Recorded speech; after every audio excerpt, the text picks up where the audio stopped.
Yang juga menjadi sorotan saudara, indikator politik Indonesia merilis survei publik kebijakan pemerintah dalam penanganan pandemi.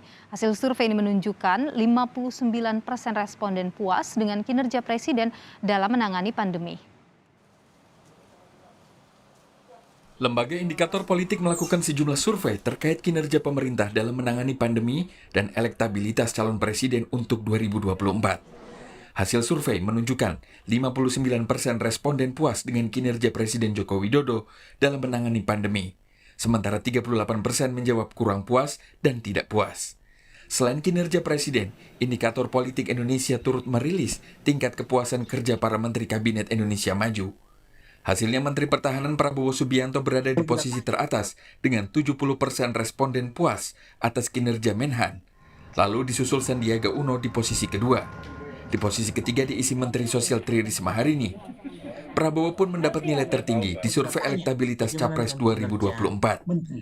Politisi Gerindra Habibur Rahman menyatakan elektabilitas Ketua Umum Gerindra Prabowo Subianto yang baik karena kinerja yang dinilai baik oleh masyarakat.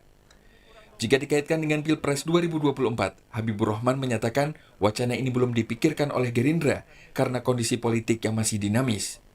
Fokus Gerindra saat ini adalah mendukung pemerintah mengatasi pandemi COVID-19.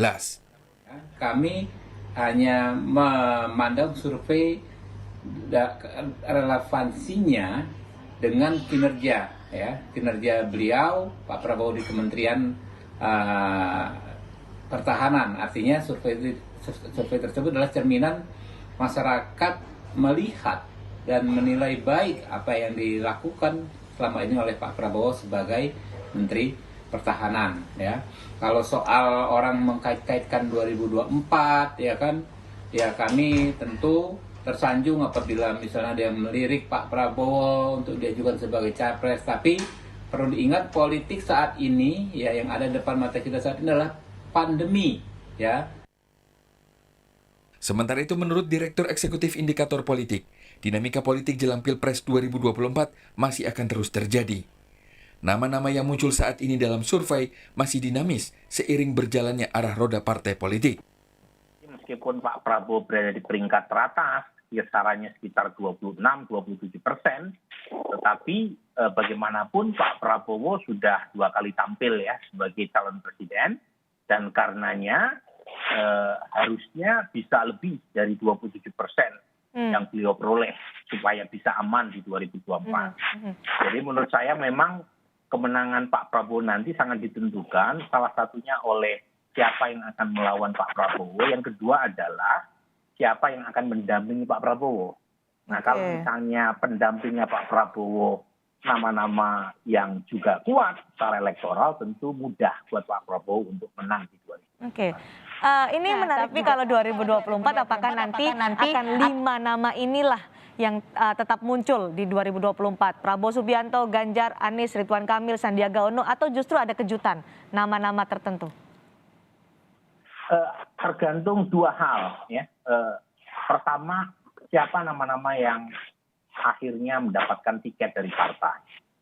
Nah ini turut menentukan konstelasi pemilu 2024. Nah yang kedua tergantung para calon dalam memanfaatkan momentum politik. Ya. Jadi misalnya tahun depan kan ada beberapa kepala daerah yang masa jabatannya habis. Nah kalau misalnya mereka mampu gitu ya menaikkan atau mempertahankan elektabilitasnya, tentu juga akan dilirik oleh partai-partai. Karena partai itu kan pengen ikut rombongan pemenang. Kalau misalnya nama-nama yang muncul mampu menaikkan elektabilitasnya, tentu partai akan cenderung untuk memilih mereka dengan syarat, gitu ya, kader mereka sendiri tidak cukup kompetitif secara elektoral. Tapi kalau misalnya sama-sama kompetitif antara kader atau elit partai dengan calon dari non partai, ya saya yakin partai akan lebih mendahulukan kadernya dulu. Indikator Politik Indonesia melakukan survei elektabilitas calon presiden dengan pertanyaan, jika pemilu digelar hari ini, siapa yang dipilih? 26,2% responden memilih nama Menteri Pertahanan Prabowo Subianto di urutan pertama. Posisi kedua ada nama Gubernur Jawa Tengah Ganjar Pranowo dengan elektabilitas 20,8%, disusul Anies Baswedan, Ridwan Kamil, dan Sandiaga Uno. Sementara itu untuk partai politik, elektabilitas PDI Perjuangan menempati posisi teratas dengan 24% suara responden. Disusul Gerindra 12,8% responden.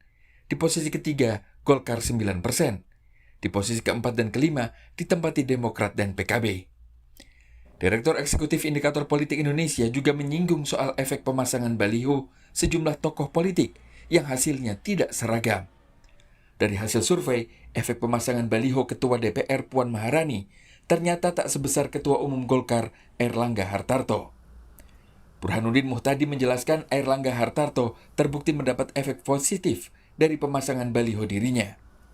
Sementara Puan harus bisa memberi pesan lebih pada pemasangan baliho dirinya agar bisa mendapat sentimen positif dari publik.